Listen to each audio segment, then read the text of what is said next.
5 years of suffocating silence and bitter ink finally culminate in a single signature. You think you know how it feels to be discarded by the person you loved, traded for a shiny new life and a few cheap promises. But what happens when the man they threw away isn't the helpless loser they mocked? What happens when the quietest guy in the room owns the building, the bank, and their entire future? Listen closely.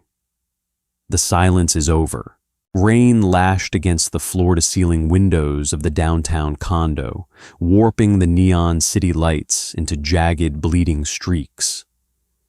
Inside, the air conditioning hummed, a dry, sterile sound that did nothing to mask the sharp tang of Rachel's signature perfume, bergamot and crushed roses. It was a scent that used to mean coming home. Now, it just smelled like an expensive funeral. Dean stared at the thick manila folder resting on the glass coffee table. "Don't drag this out, Dean," Beatrice said. She stood near the kitchen island, a glass of Chardonnay balanced between her manicured fingers. Her voice was like ice cracking underfoot. "Rachel has a flight to Milan at 6. Greg is waiting downstairs." Dean didn't look at his mother-in-law. He kept his eyes on the paper. Dissolution of marriage. The font was crisp, unapologetic. Next to the document sat a Mont Blanc pen, uncapped, its gold nib catching the dim light. Rachel's pen, a gift from Greg, no doubt. Rachel shifted on the leather sofa opposite him. She was wearing a tailored beige trench coat, already dressed for her new life. She looked exhausted, but it wasn't the kind of exhaustion that came from grief. It was the irritation of dealing with a delayed train or a stubborn stain. "I left the Honda in your name," Rachel said, her voice softer than her mother's, laced with a thin, watery pity. "And there's 20,000 in the joint account. I didn't touch it. It should be enough for a deposit on a studio somewhere in the suburbs." Dean reached forward. His knuckles popped. He worked as a mechanic for the past 4 years, his fingernails permanently stained with a crescent of motor oil that no amount of pumice soap could scrub away. He felt the texture of the paper beneath his fingertips. Heavy stock, cotton blend, expensive. They really wanted to make sure this divorce felt official. He didn't feel angry. That was the strangest part. He dug into his own chest, looking for the fiery rage you see in movies, the desperate urge to flip the glass table and scream about the vows they took under the weeping willow in her father's backyard. But there was just a hollow draft, a tired resignation. "You're not going to fight for the house?" Beatrice scoffed, taking a sip of her wine. "Color me shocked. The parasite finally realizes the host is dead." "Mom, stop," Rachel muttered, rubbing her temples. "Dean, please, just sign it. We both know this hasn't worked since ever. You're happy under a car chassis. I'm trying to keep a logistics company from going bankrupt. We're in different worlds."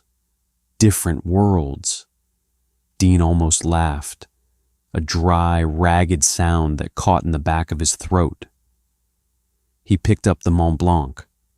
It felt too light in his hand, a toy compared to the heavy steel wrenches he hoisted every day. He didn't read the clauses. He knew what they said. He got nothing. No shares in her floundering family business. No claim to the condo he had spent weekends repairing, painting, fixing the plumbing while she attended galas he wasn't invited to. He pressed the nib to the paper. The scratch of the metal against the grain was loud in the quiet room. Dean Kensington. He didn't sign his legal name. He hadn't used his legal name in 5 years. Not since his grandfather, the patriarch of Kensington Global, had given him an ultimatum. Live 5 years at the absolute bottom. Learn what it means to be invisible, to be stepped on, to be worth nothing. If you survive without using the family name or a single dime of our money, the empire is yours. If you break, you're out. Tomorrow was the 5-year mark. Rachel was exactly 1 day early. He finished the signature, leaving a small pool of ink at the end of the N. He capped the pen, laid it down carefully beside the folder, and stood up. His knees popped. Rachel looked at the signature, a flicker of something crossing her face. Relief? Guilt? It didn't matter. "I'll have my things out by noon," Dean said. His voice was gravelly, quiet. He didn't puff out his chest. He didn't try to look intimidating. He just looked at her, really looked at her, and saw a stranger wearing the face of the woman he used to make pancakes for on Sunday mornings. "Don't bother taking the television," Beatrice chimed in, setting her empty glass down with a clink. "It doesn't fit in a Honda anyway." Dean turned his back to them. He walked down the narrow hallway to the master bedroom. The air in the condo felt thinner, as if a pressure valve had finally been released. He pulled a battered canvas duffel bag from the closet and began throwing his clothes into it. Jeans, flannel shirts, a couple of threadbare sweaters. He left the suits, cheap, ill-fitting things Rachel had bought him for forced family dinners. He paused at the nightstand. There, sitting next to the lamp, was a small, smooth river stone. Rachel had found it on their honeymoon in Oregon. She said it looked like a heart. He picked it up. It was cold, heavy. He tossed it into the trash can. When he walked back into the living room, the folder was already tucked under Rachel's arm. She was checking her phone, her thumb swiping rapidly. "Goodbye, Rachel," Dean said, hoisting the strap of the duffel over his shoulder. She looked up, startled by the finality in his tone. "Dean, I hope you find what you're looking for. I really do." He didn't answer. He just opened the heavy oak door. The latch clicked shut behind him, a sharp, metallic period at the end of a 5-year sentence. The elevator ride down to the lobby smelled of damp wool and floor wax. An older woman with a toy poodle gave Dean a sideways glance, her eyes lingering on his grease-stained boots and the frayed edges of his canvas bag. He stared straight ahead at the brushed steel doors, watching his own distorted reflection. He looked like a ghost, pale, exhausted, worn down to the bone. When the doors parted, the sounds of the city rushed in, sirens wailing in the distance, tires hissing on wet asphalt. Dean stepped out into the biting wind. The rain had slowed to a miserable, freezing drizzle. He didn't walk toward the underground parking garage where the 2012 Honda Civic was parked. He left the keys on the kitchen counter upstairs. Instead, he walked to the curb. A sleek jet-black Maybach S-Class was idling in the red zone, its hazard lights blinking in silent rhythmic bursts. The sheer size of the vehicle seemed to absorb the ambient light, an armored beast resting on the wet street. As Dean approached, the driver's side door opened. A man in a sharp charcoal suit stepped out, opening an umbrella with a muted thump.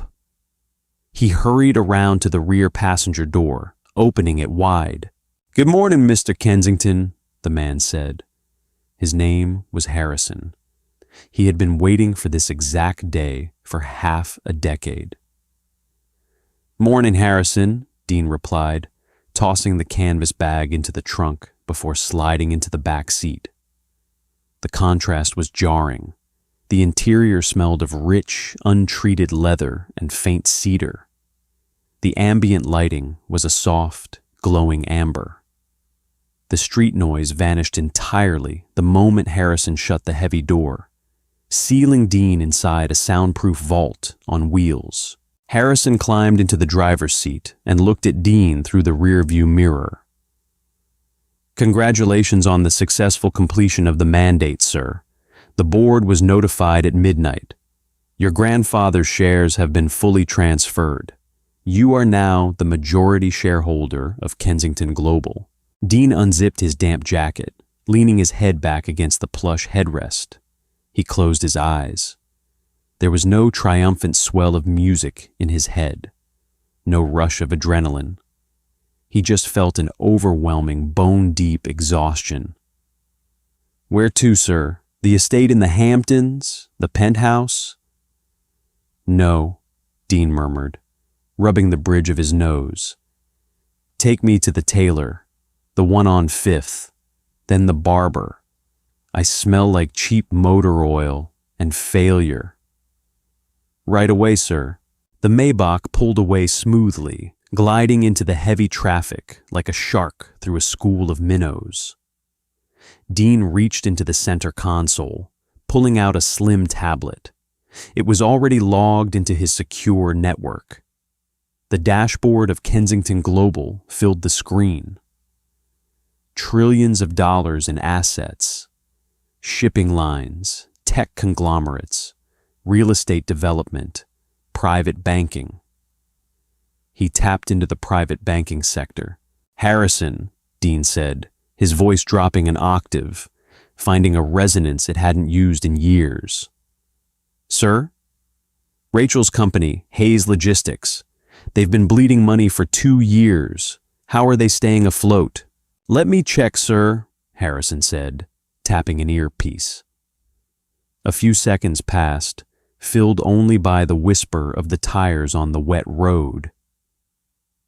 "They have a bridging loan from Apex Financial, $10 million, but it's due at the end of the month, and they are seeking an extension and a further $20 million injection to secure a new fleet of autonomous trucks.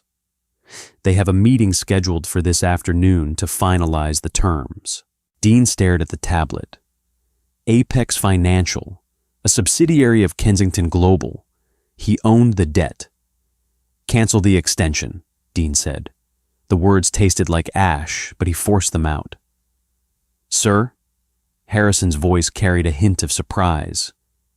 "You heard me. Reject the $20 million. Call the original $10 million loan in, immediately. That will trigger an immediate default, Mr. Kensington. Heir Logistics will be forced into bankruptcy proceedings by tomorrow morning." Dean looked out the tinted window. They were passing the coffee shop where he and Rachel had their first date. He remembered how she had laughed, spilling foam on her sweater, back when she didn't care about designer labels or profit margins. Back before her father died and left her a sinking ship, turning her into a cold, desperate replica of her mother. "I know," Dean said softly. "Do it." He didn't want revenge. Revenge was loud and messy. He just wanted to stop playing pretend. Rachel wanted a world built on power and money. She had stepped on him to reach it. Now she was about to find out who owned the stairs. The Apex Financial building was a towering obelisk of glass and steel that pierced the gray afternoon sky. On the 42nd floor, the executive boardroom was an intimidating expanse of polished mahogany and panoramic city views. Rachel sat stiffly in one of the heavy leather chairs, her hands folded tightly in her lap. The flight to Milan had been postponed. When the email from Apex arrived, flashing in red text on her phone, her stomach had plummeted into a bottomless gorge. Loan extension denied. Immediate repayment demanded. Next to her sat Greg. He looked the part of a savior. Sharp jawline, a Tom Ford suit that clung to his broad shoulders, a Patek Philippe watch peeking out from his cuff. But right now, Greg's leg was bouncing with nervous energy beneath the table. "It's a mistake, babe," Greg whispered, leaning in so the junior executives at the end of the table wouldn't hear. "It's an automated system error. I called my guy at Apex. He said a directive came down from the holding company, but he's smoothing it out. We'll get the cash." Rachel didn't feel smoothed out. Her throat was tight. She smelled the bitter scent of stale espresso coming from the complimentary thermos on the table. It made her nauseous. "If we don't get this money today, Greg, I can't make payroll on Friday. The union will walk. It's over." She rubbed her thumb over the empty space on her ring finger. It felt weirdly light. She pushed the thought of Dean out of her head. He was probably sitting in a dingy diner somewhere, eating greasy fries and wondering how to pay for gas. She didn't have time to pity him right now. The heavy double doors of the boardroom swung open. The low hum of chatter instantly died. 3 men in dark suits walked in. 2 were senior partners Rachel recognized from previous meetings, but they didn't walk to the head of the table. They stepped aside, standing like guards. Then a 4th man entered. Rachel blinked. Her breath caught in her lungs, a sharp, painful hiccup. The man walked with a slow, measured cadence. The bespoke navy blue suit draped flawlessly over a frame she suddenly realized was broad and imposing. His hair, usually a shaggy, unkempt mess, was cropped tight and styled with precision. The grease stains were gone from his hands, but it was the eyes that froze her blood. They were the same hazel eyes she had looked into this morning across a glass coffee table. Only now they weren't tired or resigned. They were entirely, utterly hollow, devoid of any warmth or recognition. Greg stood up quickly, buttoning his jacket, flashing a brilliant salesman's smile. "Ah, gentlemen, thank you for—" Greg stopped. He looked at the man walking toward the head of the table. Greg had never met Dean in person, only seen blurry photos, but something in the air made the words die in his throat. Dean pulled out the heavy chair at the head of the table. The leather creaked loudly in the dead silence of the room. He sat down, unbuttoning his suit jacket, and leaned forward, resting his forearms on the mahogany. He didn't look at Greg. His eyes locked onto Rachel. Rachel felt the blood drain from her face. The room started to spin, a slow, nauseating carousel. She opened her mouth, but no sound came out. Her mind violently rejected what she was seeing. It was impossible, a hallucination brought on by stress. "Dean?" The whisper scraped against her throat. Dean tilted his head slightly. The junior executive shifted uncomfortably, sensing the bizarre tension, but entirely unaware of the context. "Mr. Kensington," one of the senior partners announced, his voice trembling slightly. "The file for Heir's logistics is in front of you." Mr. Kensington. The name hit Rachel like a physical blow to the sternum. Kensington, as in Kensington Global, the parent company of Apex, the conglomerate that owned half the city's real estate and a fleet of international shipping lanes. Dean picked up the file. He didn't open it. He just dragged his finger across the glossy cover. "I've reviewed the file," Dean said. His voice echoed in the cavernous room. It was smooth, authoritative, lacking any of the hesitant mumbling she had grown used to over 5 years. Greg looked from Dean to Rachel, panic finally cracking his polished veneer. "Rachel? Who is this?" Rachel couldn't speak. She stared at the man she had thrown away 5 hours ago. The man who had quietly signed away a used Honda Civic without a fight. "Your financials are a disaster, Miss Hayes," Dean said, using her maiden name. He didn't say it with malice. He said it with the cold, clinical detachment of a mortician examining a body. You are over-leveraged, your profit margins are shrinking, and your executive overhead is bloated. He finally looked at Greg.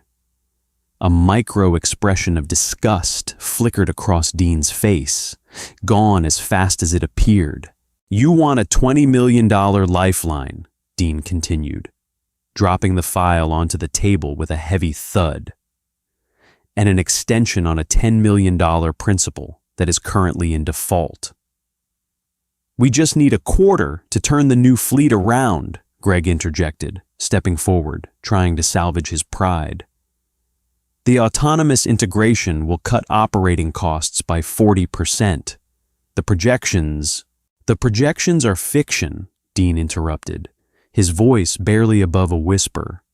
Yet it cut through Greg's bluster like a straight razor. Written by a desperate management team to secure capital they have no intention of using for innovation. You were going to use the $20 million to plug the holes in your pension fund and pay out executive bonuses, weren't you, Mr. Trent? Greg paled. He swallowed hard, stepping back. Rachel gripped the edge of the table. Her knuckles were white. Dean, please, what is this? What are you doing? Dean finally turned his full, crushing attention back to her. I am doing my job, Miss Hayes. As the CEO of Kensington Global, I have a fiduciary duty to my shareholders. Throwing $30 million into a burning building is not good business. He reached into his breast pocket.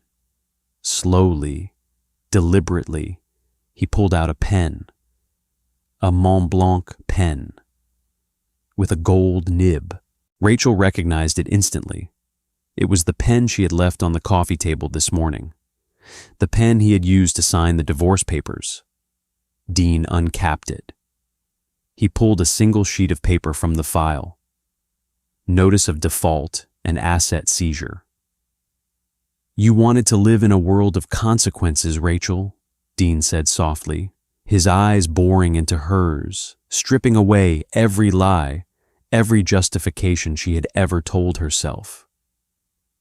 Welcome to it. He pressed the nib to the paper. The scratch of the metal was deafening. Ink dried fast in rooms like this.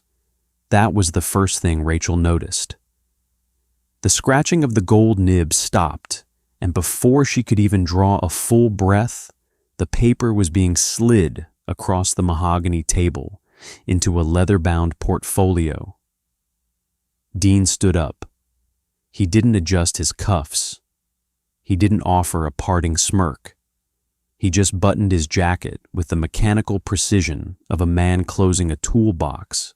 The liquidators will contact your office by 8 a.m. tomorrow, Dean said, looking at the wall just over Rachel's right shoulder.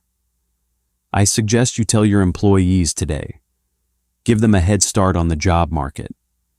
He turned and walked toward the heavy double doors. The two senior partners followed him like silent, obedient shadows. Wait! Rachel choked out. Her voice was thin, scraping against her vocal cords. She pushed herself up from the chair.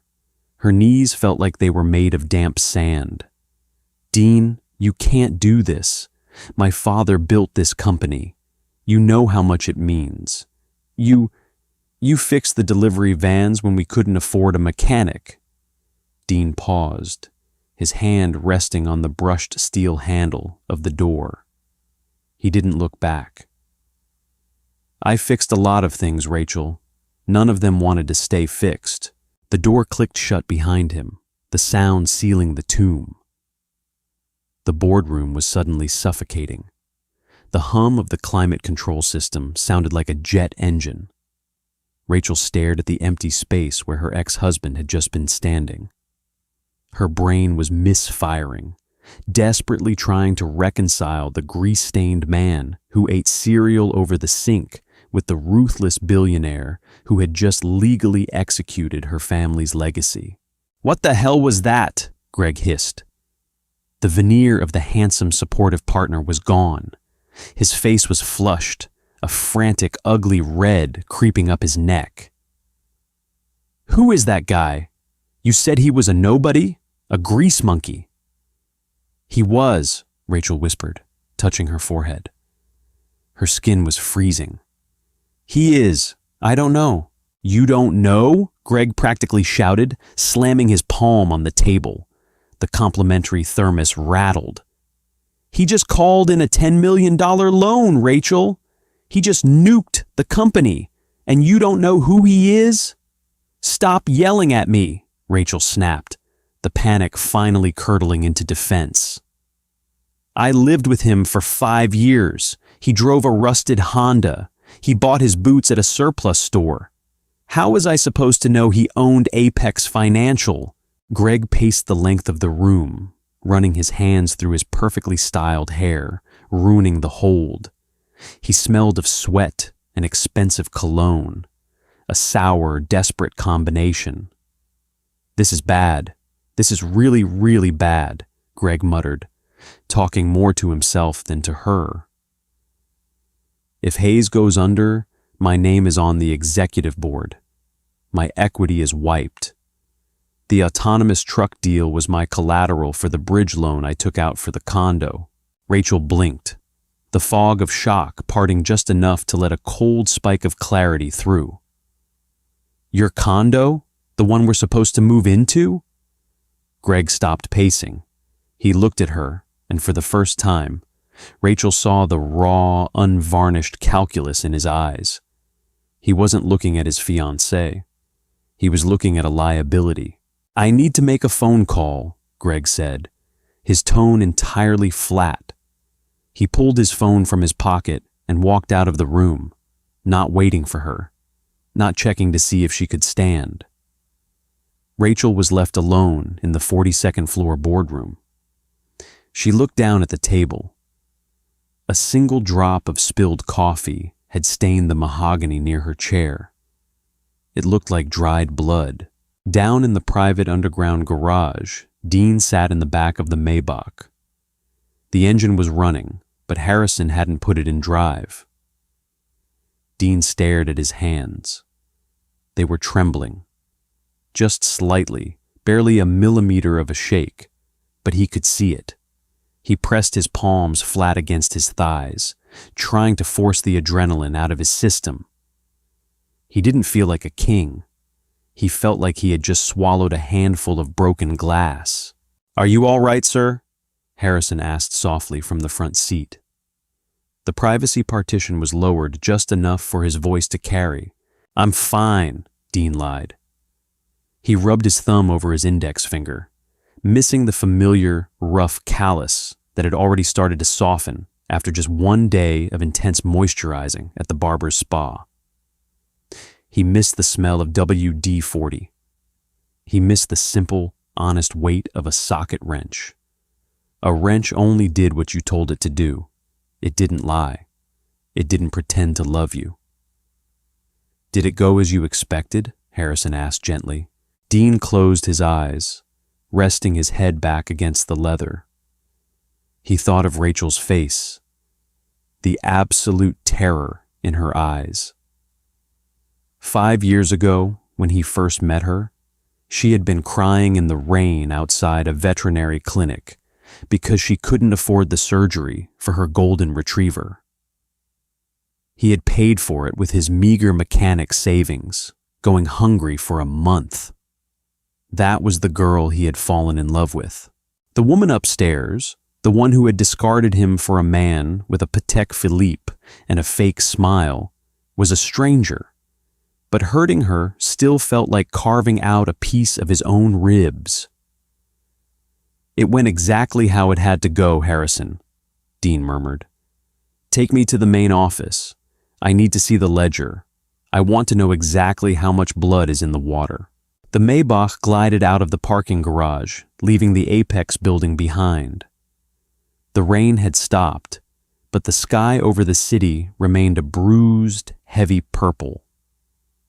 Dean opened the secure tablet on his lap. He didn't look at the news feeds. He didn't look at the incoming emails from panicked board members trying to ingratiate themselves to the new CEO. He opened the raw data for Heir's logistics. He scrolled through the spreadsheets.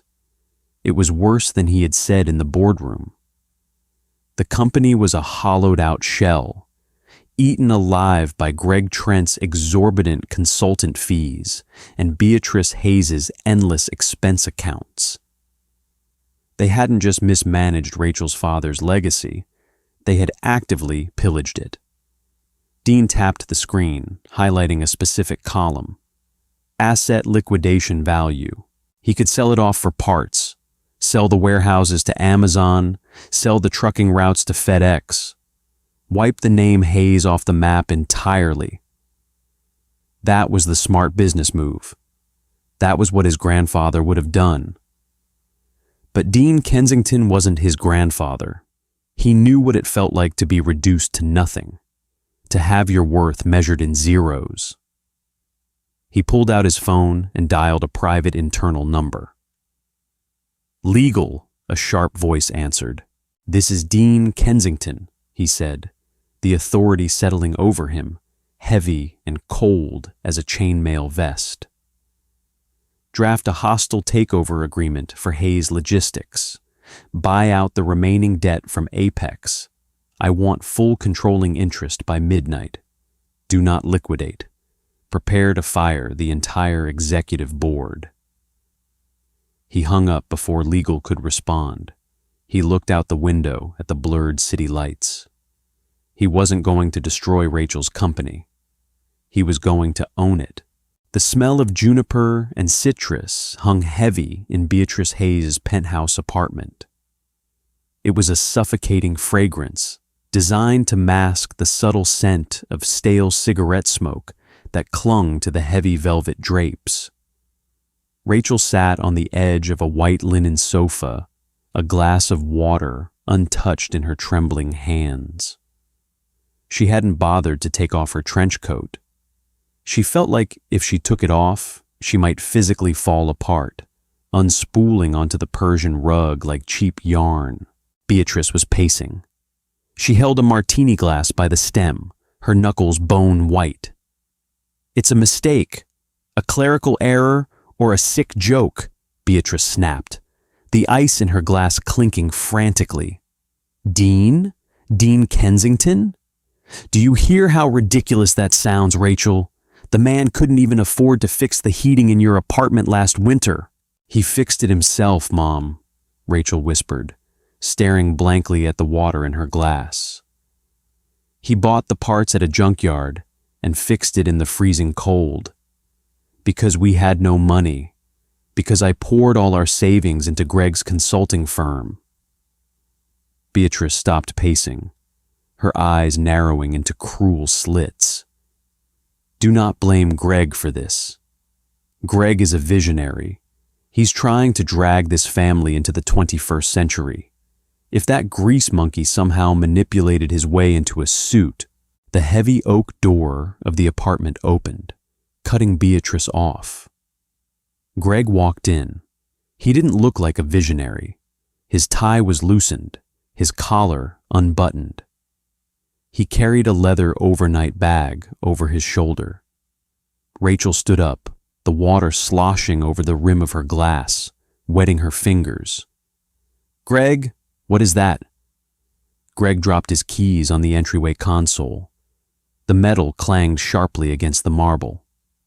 He didn't look at Rachel. He looked at Beatrice, then at the floor. "I'm going to Chicago," Greg said, his voice clipped, devoid of the warm, resonant charm he usually deployed. "I have a buddy at a private equity firm there. He said he can get me a soft landing if I move fast." Rachel felt the floor tilt. "A soft landing? Greg, what are you talking about? The liquidators are calling at 8 tomorrow. We have to fight this. We have to find an investor." "There is no investor, Rachel," Greg interrupted, finally looking at her. His eyes were cold, assessing her with the same brutal mathematics she had seen in the boardroom. "The news leaked 10 minutes ago. The holding company, Kensington Global, bought out the debt. It's not just a default anymore. It's a hostile takeover. They own you. They own the trucks, the warehouses, the paper clips in your office. Beatrice gasped, dropping her martini glass. It shattered on the hardwood floor, gin and vermouth soaking into the expensive rug. "No," Beatrice hissed. "My husband built that company. He can't just take it." "He just did," Greg said, hoisting the strap of his bag higher on his shoulder. "And because my consulting firm is legally tied to your executive overhead, if I stay, my assets get frozen in the audit. I'm out, Rachel. I'm sorry. I have to protect myself." Rachel couldn't breathe. The air in the room felt thick, like inhaling syrup. "We're getting married. We signed the lease on the condo yesterday." "I broke the lease," Greg said flatly. "I paid the penalty fee. It's done." He didn't wait for a tearful goodbye. He didn't offer a hug. He just turned the knob and walked out, pulling the door shut behind him. Rachel stood frozen, listening to the muffled thud of his footsteps retreating down the carpeted hallway.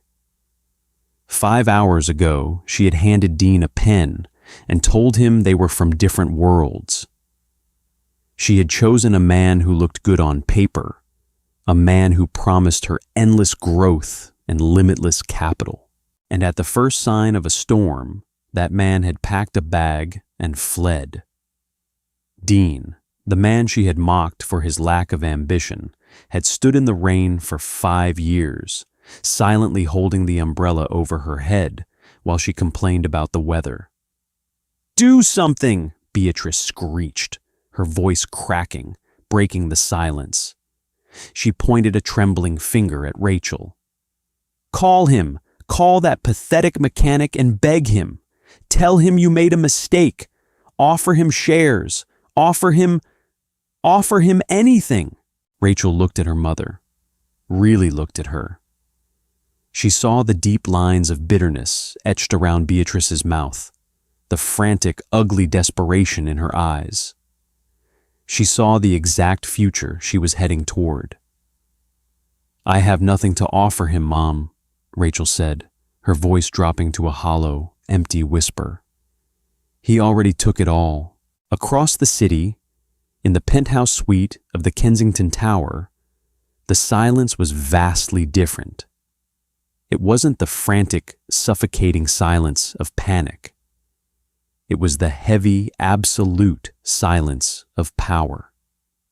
Dean stood by the floor-to-ceiling windows, looking down at the grid of city lights sprawling out beneath him like scattered diamonds on black velvet. He held a crystal tumbler filled with ice water. He rolled the cold glass against his forehead, trying to numb the dull ache pulsing behind his eyes.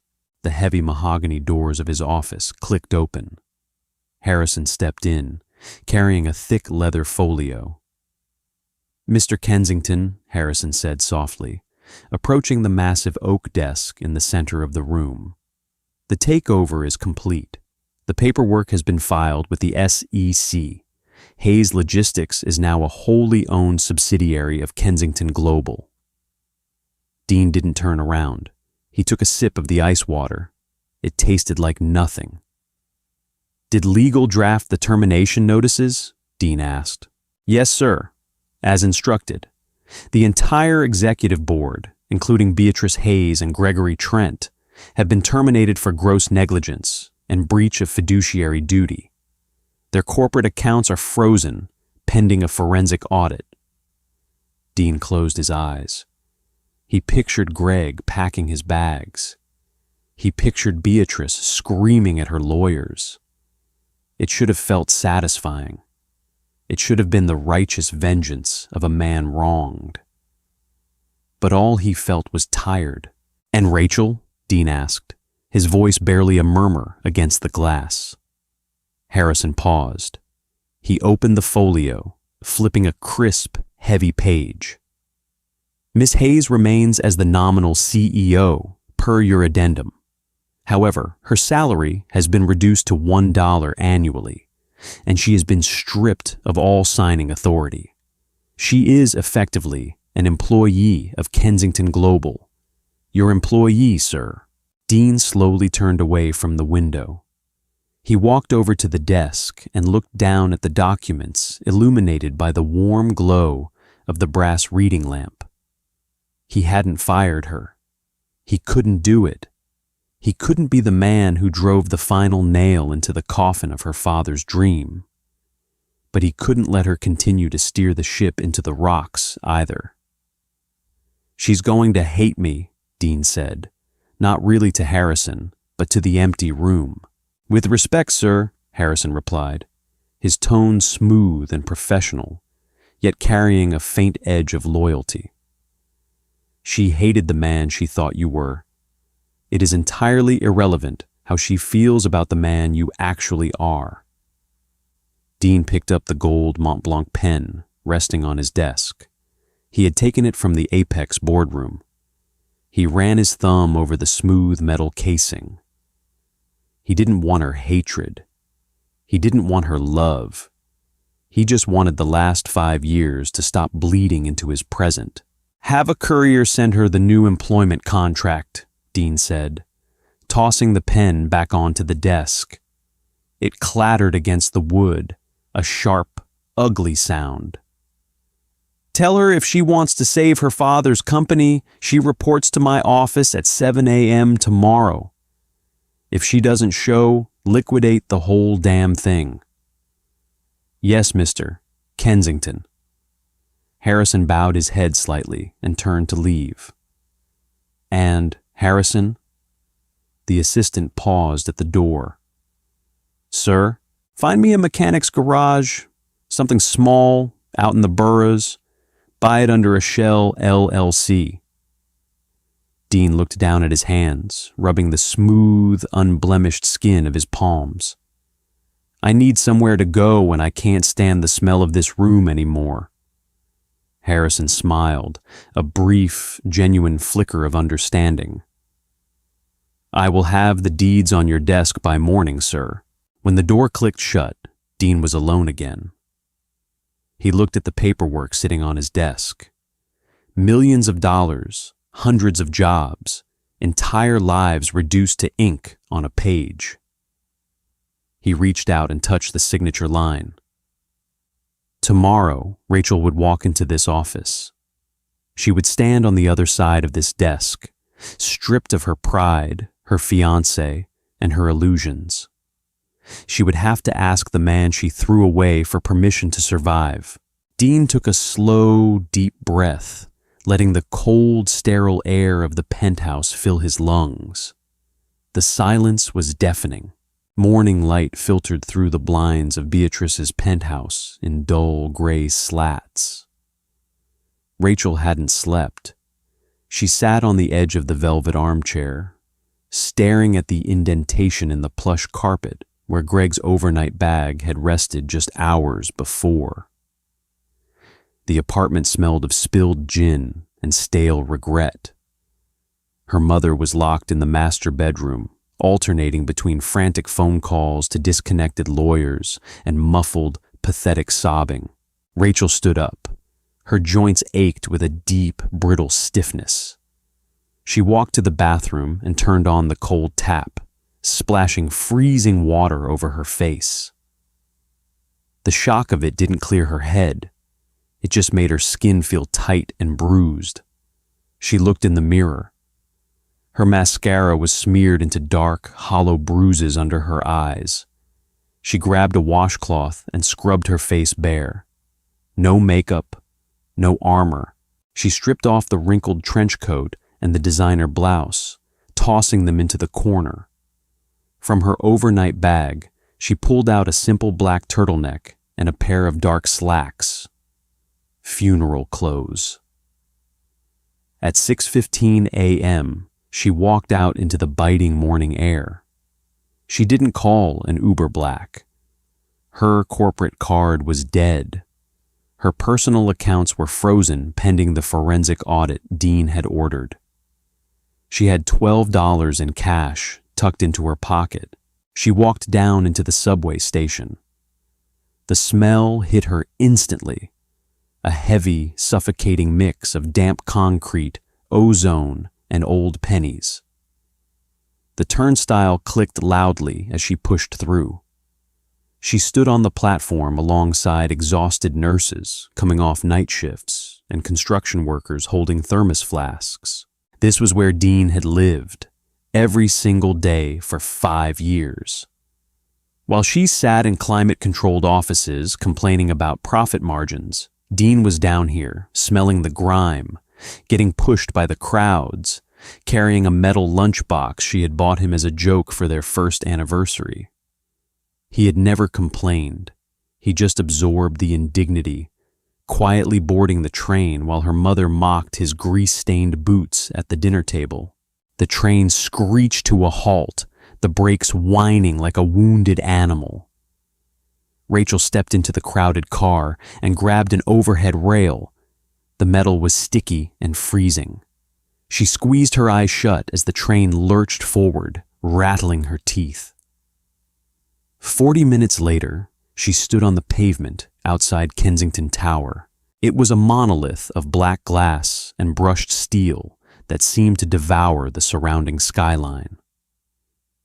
People in sharp, expensive coats hurried through the revolving doors, their heads down, entirely focused on the empire housed within.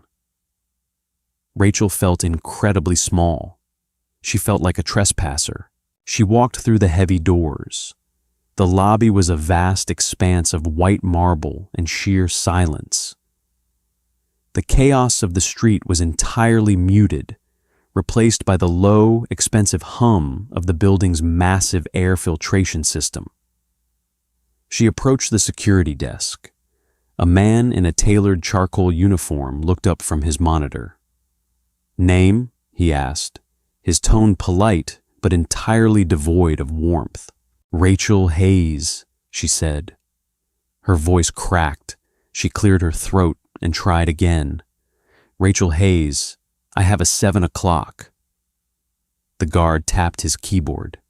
His eyes flicked up, assessing her for a fraction of a second before returning to the screen. He reached into a drawer and pulled out a plain white keycard, sliding it across the polished stone counter. 75th floor, executive level. The elevator on the far right is waiting for you. "Thank you," she mumbled, taking the plastic card. It felt flimsy in her trembling fingers. She walked to the private elevator bank. The doors slid open silently before she even pressed the button. She stepped inside. There were no buttons inside the cab, just a small biometric scanner that glowed a faint, icy blue. The doors closed, sealing her in, and the elevator shot upward with a stomach-dropping velocity that made her ears pop painfully. When the doors parted again, Harrison was standing there. He wore a navy suit that probably cost more than her Honda. He held a leather folio tucked under his arm. "Good morning, Miss Hayes," Harrison said. His voice was smooth, professional, entirely lacking the pity she desperately wanted him to show. "Harrison," she replied, stepping out onto the thick, noise-canceling carpet. The air up here smelled faintly of cedar and lemon polish. "Is he... Mr. Kensington is expecting you. Please, follow me."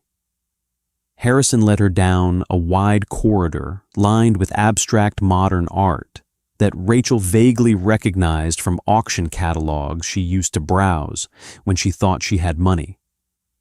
They stopped in front of a set of massive, frosted glass doors.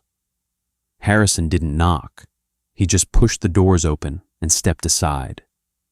Rachel walked in.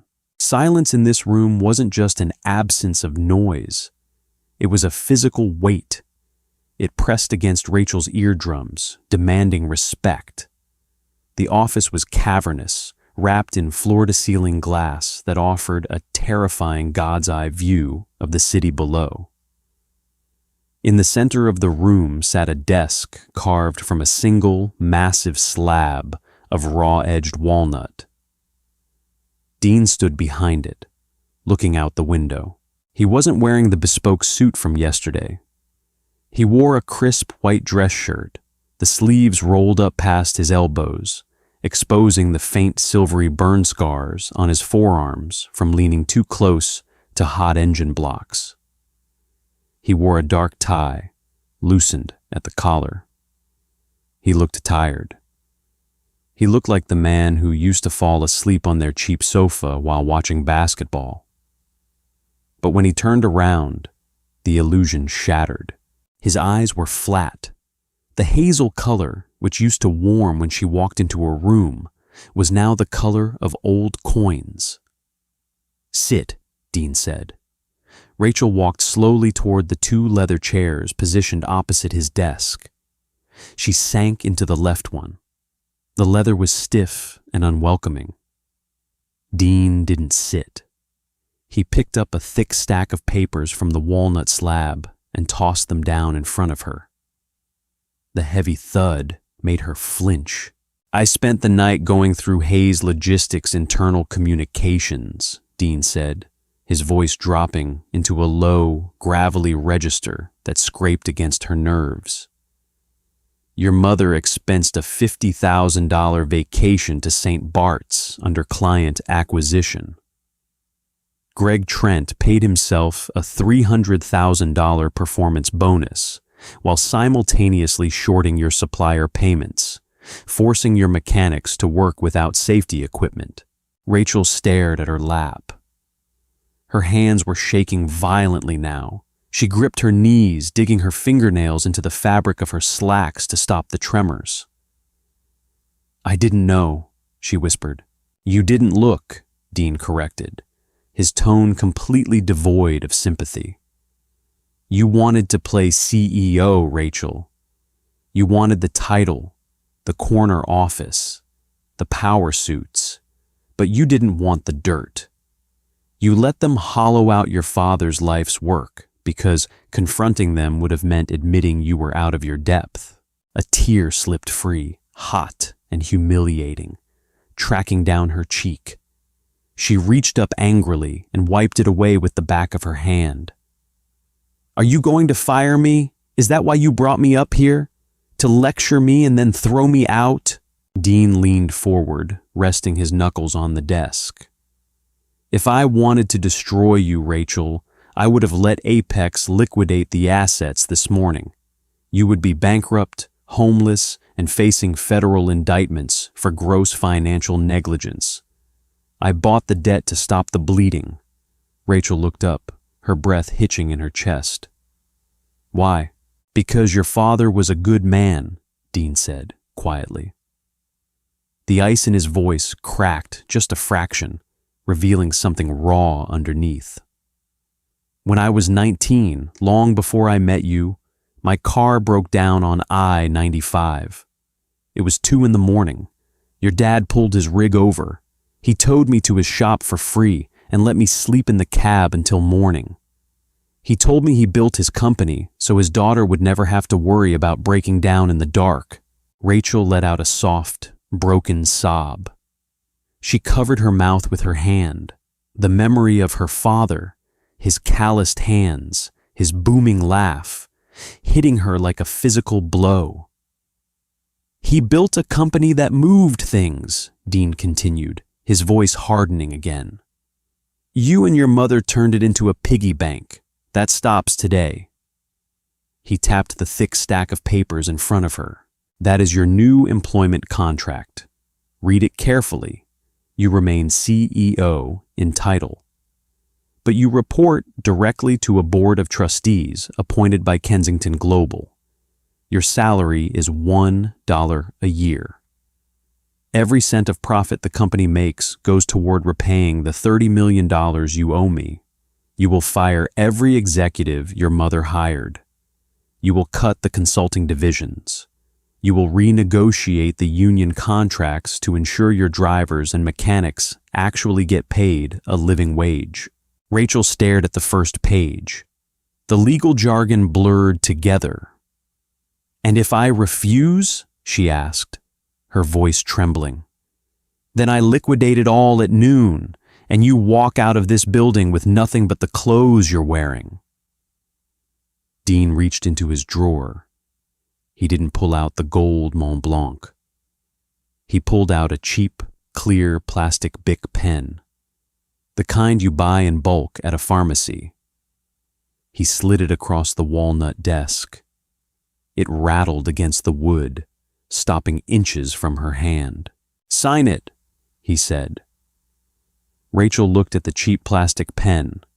She thought of Greg, packing his bags and running to Chicago the second the money dried up. She thought of her mother, clinging to a broken martini glass, refusing to accept reality.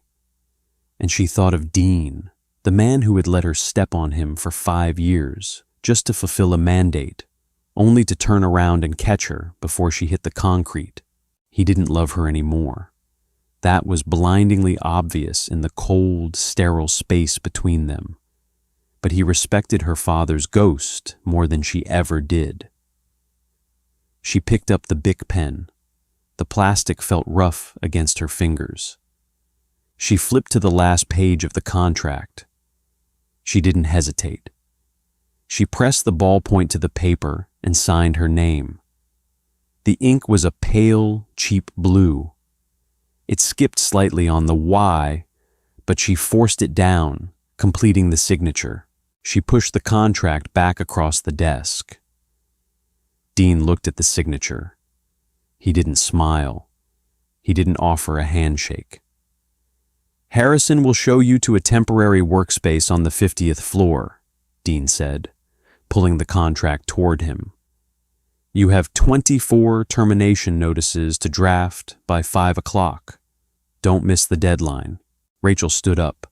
Her legs felt heavier now, weighted down by a crushing, permanent gravity.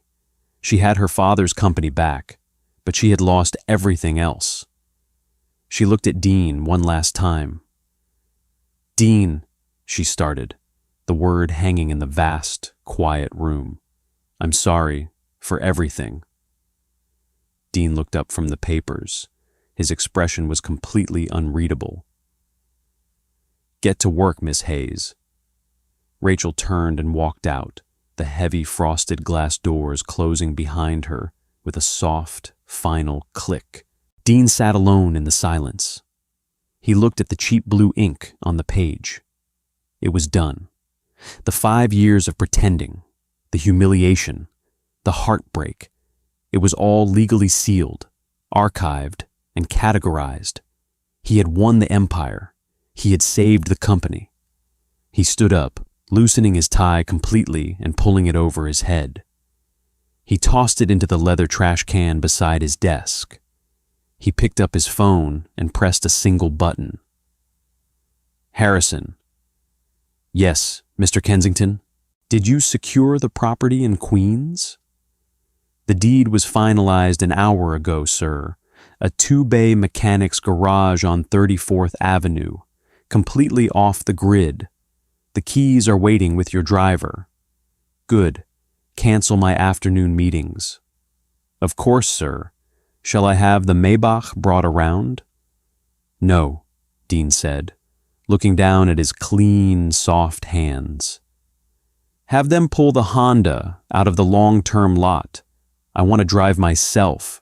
An hour later, Dean stood in a freezing, dimly lit garage in Queens. The air smelled beautifully, aggressively of motor oil, oxidized rust, and damp concrete. A 1968 Mustang sat on a hydraulic lift in the center of the room, its engine block partially disassembled, a tangled mess of spark plug wires and greasy metal. Dean stripped off his white dress shirt, tossing it onto a dirty workbench. He pulled on a faded gray thermal shirt. He walked over to the red metal tool chest resting against the cinder block wall. He pulled open the heavy metal drawer. The ball bearings glided smoothly. He reached in and grabbed a 1/2-inch crescent wrench. The steel was freezing. It was heavy, It was real. Dean gripped the wrench tight, walked under the lift, and finally, for the first time in 5 years, let himself breathe. Dean Kensington proved that true power doesn't need to scream. It just waits for the right moment to act. He let Rachel walk into the world she thought she wanted, only to realize the man she left behind owned the keys to her entire future. This isn't just a story about revenge. It's about karma, respect, and learning the hard way that you never know who you're really dealing with. If you loved watching Dean reclaim his power and put everyone in their place, smash that like button. Share this video with someone who appreciates a slow burn comeback, and subscribe to the channel for more deeply human, grounded drama stories. What would you have done in Dean's shoes? Let me know in the comments below.